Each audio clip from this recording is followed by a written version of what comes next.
കൂലി റിലീസാവുന്നതിന് 2-3 ദിവസം മുന്നേ എൻ്റെ മനസ്സിൽ കയറിയതാട്ടോ, എങ്ങനെയും കൂലി കാണാൻ പോകണമെന്നേ. പക്ഷെ കണ്ടവർ വലിയ നല്ല റിവ്യൂ ഒന്നും പറയാത്തതുകൊണ്ട് എനിക്കൊരു ചെറിയൊരു ബുദ്ധിമുട്ടുണ്ടായിരുന്നു. കാരണം നമ്മൾ പൈസ പോകുമെന്നൊരു പേടിയുണ്ടായിരുന്നു കേട്ടോ. എങ്ങനെ ആയിക്കോട്ടെ, കാരണം ആ മോനിക്ക എന്നുള്ള പാട്ടെങ്കിലും ആ തിയേറ്ററിലൊന്ന് കാണാലോ എന്നോർത്ത് മാത്രമാട്ടോ ഞാൻ പോയിട്ടുണ്ടായിരുന്നത്. കാരണം സൗബിനിക്കായുടെയൊക്കെ ഒരു അഭിനയം എനിക്ക് ഭയങ്കര ഇഷ്ടപ്പെട്ടിട്ടുണ്ടായിരുന്നേ. അങ്ങനെ നമ്മൾ സൂര്യ തിയേറ്റർ ഈരാറ്റുപേട്ടയിലാട്ടോ പോയേക്കുന്നത്. അതിൻ്റെ ഇടയ്ക്ക് ഞങ്ങൾക്ക് വലിയൊരു പറ്റ പറ്റിയിട്ട് ഗൈസ്. കാരണം വേറൊന്നുമല്ല, ഞങ്ങൾ ബുക്ക് മൈ ഷോയിലൂടെ സംഭവം ബുക്ക് ചെയ്തു കേട്ടോ.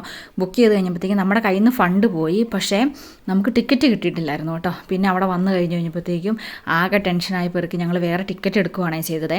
അതിനുശേഷം നമ്മുടെ സിനിമയ്ക്ക് കയറി കഴിഞ്ഞപ്പോൾ പിന്നെ കുറേയൊക്കെ അവർ പറഞ്ഞത് റീഫണ്ടായിട്ട് വരും, നിങ്ങൾ പേടിക്കണ്ട എന്ന് പറഞ്ഞു കേട്ടോ. അത് ബുക്ക് മൈ ഷോയുടെ എററാണ് കാണിക്കുന്നത്, പേടിക്കാനൊന്നുമില്ലെന്ന് പറഞ്ഞു കേട്ടോ.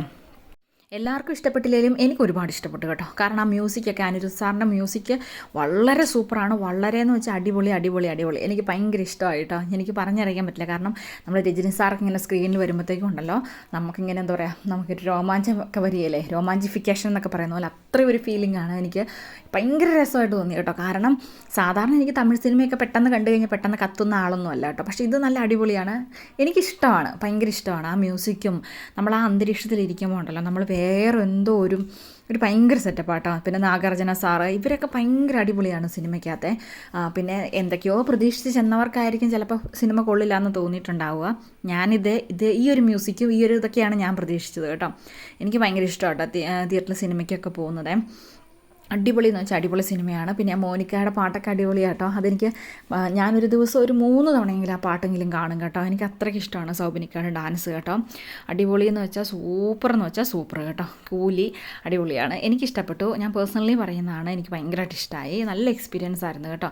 അങ്ങനെ കുറേ നേരമൊക്കെ ഇരുന്ന് കണ്ട് അടിച്ച് പൊളിച്ചു. പിന്നെ പിള്ളേരെയൊക്കെ ഇച്ചിരി ഞാനൊന്ന് പിടിച്ചിരുത്തണമെങ്കിൽ ഇച്ചിരി ബുദ്ധിമുട്ടായിരുന്നു കേട്ടോ. അപ്പോൾ നല്ല സ്റ്റണ്ടൊക്കെ ഉള്ളപ്പോൾ ഇവർക്ക് നല്ല പേടിയൊക്കെ ഉണ്ടായിരുന്നു കേട്ടോ. ഞാൻ വേറെ ഒന്നും കാണിച്ചില്ല, ഫോണൊക്കെ ഓൺ ചെയ്ത് കാർട്ടൂണൊക്കെ വെച്ച് കൊടുത്ത് അഡ്ജസ്റ്റ്മെൻറ്റിലൊക്കെ അങ്ങനെ ഇരുത്തി കുഞ്ചിക്കാണെങ്കിൽ ചെന്ന് ഇരുന്നപ്പോൾ തൊട്ട് വിശക്കുമെന്ന് പറയുന്നത് കേട്ടോ. അന്ന് കടയൊക്കെ അവധിയായതുകൊണ്ട് ഞാൻ ഒന്നും മേടിക്കാൻ നിന്നില്ല കേട്ടോ. കാരണം ഞങ്ങൾ അവിടെ നിന്ന് കയറി ഇപ്പോൾ താമസിച്ച് പോയതുകൊണ്ട് ഞങ്ങൾ വേറെ ഒന്നും മേടിച്ചില്ല കേട്ടോ. പിന്നെ ഇൻ്റർവെല്ലിൻ്റെ സമയത്ത് ഞങ്ങൾ മേടിച്ച് കഴിച്ചു കേട്ടോ. അങ്ങനെ ഞങ്ങൾ പുറത്തിറങ്ങി കഴിഞ്ഞപ്പോൾ ചേട്ടാ പറഞ്ഞ് അന്നൊരു കാര്യം ചെയ്യടി, നമുക്ക് കാപ്പ് ഓടിച്ചിട്ട് പോകുന്നേ. അപ്പോൾ പേട്ടയിൽ ഒരു കടയിലാട്ടോ കയറി. തന്നെ കടയുടെ പേരൊന്നും ഓർക്കുന്നില്ല കേട്ടോ. വിശന്നാ പന്നിക്ക് കണ്ണ് കാണത്തില്ലെന്ന് പറയുന്ന പോലെ ഏത് കടയാണെന്ന് ഓർക്കുന്നു പോലും ഇല്ല കേട്ടോ. അങ്ങനെ നമ്മൾ കടയിൽ കയറി ഞങ്ങളിങ്ങനെ കട്ട വെയിറ്റിങ്ങിൽ നിൽക്കുക കേട്ടോ. ഞങ്ങൾക്ക് 3 ലൈം ജ്യൂസ് വന്നിട്ടുണ്ട് കേട്ടോ. അങ്ങനെ ജ്യൂസൊക്കെ കുടിച്ച് നല്ല സെറ്റായിട്ടിരിക്കുക കേട്ടോ. ഞങ്ങൾ നൂൽ പൊറോട്ടയാണ് പറഞ്ഞിട്ടുണ്ടായിരുന്നത്. നൂൽ പൊറോട്ടയും ചിക്കൻ ഫ്രൈയുമാണ് പറഞ്ഞിട്ടുണ്ടായിരുന്നത് കേട്ടോ. പൊന്നാച്ചിക്ക് ബിരിയാണിയും പറഞ്ഞിട്ടുണ്ടായിരുന്നേ. അങ്ങനെ നമ്മുടെ നൂൽ പൊറോട്ടയ്ക്ക് വേണ്ടി ഞങ്ങളിങ്ങനെ വെയിറ്റ് ചെയ്ത് ഇങ്ങനെ ഇരിക്കുക കേട്ടോ. അങ്ങനെ ഇവളുമാർക്ക് ഈ ജ്യൂസ് കണ്ടാൽ തന്നെ ജ്യൂസ് ഫുള്ള് കുടിച്ച് തീർക്കും. എന്നിട്ട് അവളുമാർ കഴിക്കാൻ കൊണ്ടിരുന്ന സംഭവം കഴിക്കുകയല്ല കേട്ടോ. അതുകൊണ്ട് ഞാൻ ഇവളുമാരെയും കൊണ്ട് ജ്യൂസ് കുടിപ്പിക്കാതിരിക്കുക കേട്ടോ. കാരണം ഈ എരിവും മധുരവും എല്ലാം കൂടി ആയി കഴിയുമ്പോഴത്തേക്കും ഇല്ലാത്ത അസ്വസ്ഥതകളൊന്നും ഉണ്ടാവുകയില്ല കേട്ടോ. പൊന്നാച്ചിയൊക്കെയാണ് എപ്പോൾ ഛർദ്ദിച്ചെന്ന് ചോദിച്ചാൽ മതി. പിന്നെ കുഞ്ചി കുറച്ച് നേരമൊക്കെ ഇരുന്ന് കൊതി വിടുന്ന കണ്ടു കഴിഞ്ഞപ്പോൾ ഞാൻ കുറച്ചൊക്കെ കൊടുത്തു കേട്ടോ. കുടിച്ചോട്ടെ പാവം, എന്താ പറയുക, കൊതിയായിട്ടല്ലേ എന്ന് ഓർത്തു കേട്ടോ. അതിനുശേഷം നമ്മുടെ സംഭവങ്ങളൊക്കെ വന്നിട്ടുണ്ടായിരുന്നു കേട്ടോ. നൂൽ പൊറോട്ട അടിപൊളിയായിരുന്നു കേട്ടോ. കറിയൊക്കെ സൂപ്പറായിരുന്നു. ചിക്കൻ ഫ്രൈ ആണെങ്കിലും സൂപ്പറായിരുന്നു കേട്ടോ. കെട്ട് പിണഞ്ഞ് കിടക്കുന്ന മാതിരിയായിരുന്നു കേട്ടോ സംഭവം. ഇതിനകത്തുനിന്ന് എത്ര എണ്ണമാണെന്നും അറിയത്തില്ല, എന്തോരം വാരി എടുക്കുന്നതെന്നും അറിയത്തില്ല, ഒന്നും അറിയത്തില്ല കേട്ടോ.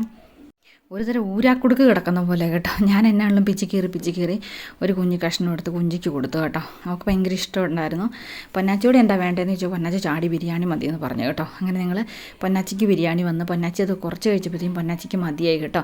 പിന്നെ അതിൻ്റെ ബാക്കി ഞാൻ കഴിച്ചു കേട്ടോ.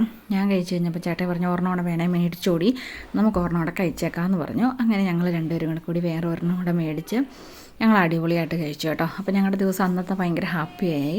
പുറത്തൊക്കെ പോയി സിനിമയെല്ലാം കണ്ട് ഫുഡൊക്കെ കഴിച്ച് കഴിഞ്ഞപ്പോഴത്തേക്കും വളരെ സെറ്റപ്പായിരുന്നു കേട്ടോ. ബിരിയാണി അത്രയ്ക്ക് വലിയ സെറ്റപ്പൊന്നും ഇല്ലായിരുന്നു, ചെറിയ അരിയുടെ ആയിരുന്നു കേട്ടോ. എനിക്ക് ചെറിയ അരി വലിയ ഇഷ്ടമില്ല, എന്നാലും വലിയ കുഴപ്പമില്ലായിരുന്നു, നല്ലതായിരുന്നു. സാധാരണ ഞങ്ങളിങ്ങനെ പുറത്തിറങ്ങി ഞാൻ കഴിക്കുന്ന സാധനം അൽഫാമാട്ടോ.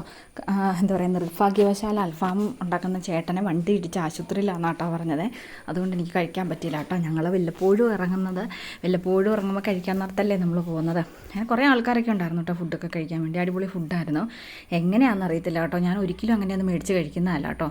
പൊറോട്ട തിന്നതിൻ്റെ പുറകെ തന്നെ ഞാൻ ബിരിയാണി ഒന്നും കഴിക്കുന്നതല്ല. എന്നാണല്ലോ അതും കഴിച്ച് ഇതും കഴിച്ച് ഞങ്ങൾ തിരിച്ചു പോകുന്നു കേട്ടോ. നമ്മൾ വണ്ടിയിൽ ഇങ്ങനെ വെയിറ്റ് ചെയ്തിരിക്കും കേട്ടോ. കാരണം ചേട്ടായി ഐസ്ക്രീം മേടിക്കാൻ പോയേക്കുവാണേ. ഒരു ഫാമിലി പാക്ക് മേടിക്കാൻ വേണ്ടി പോയിട്ടായിരുന്നു. പൊന്നാച്ചി മടുത്തോട്ട് പൊന്നാച്ചി ഛർദ്ദിക്കാൻ വന്നിരിക്കുന്നതാണ് കേട്ടോ. ആ ജ്യൂസ് മൊത്തം കുടിച്ചത് പൊന്നാച്ചിയാണ്. വീട്ടിൽ ചെന്ന് കഴിഞ്ഞാൽ അവൾ നല്ലപോലെ ഛർദ്ദിച്ചു കേട്ടോ. അപ്പോൾ ഇത്രയേ ഉള്ളൂ. Tata bye bye, see U.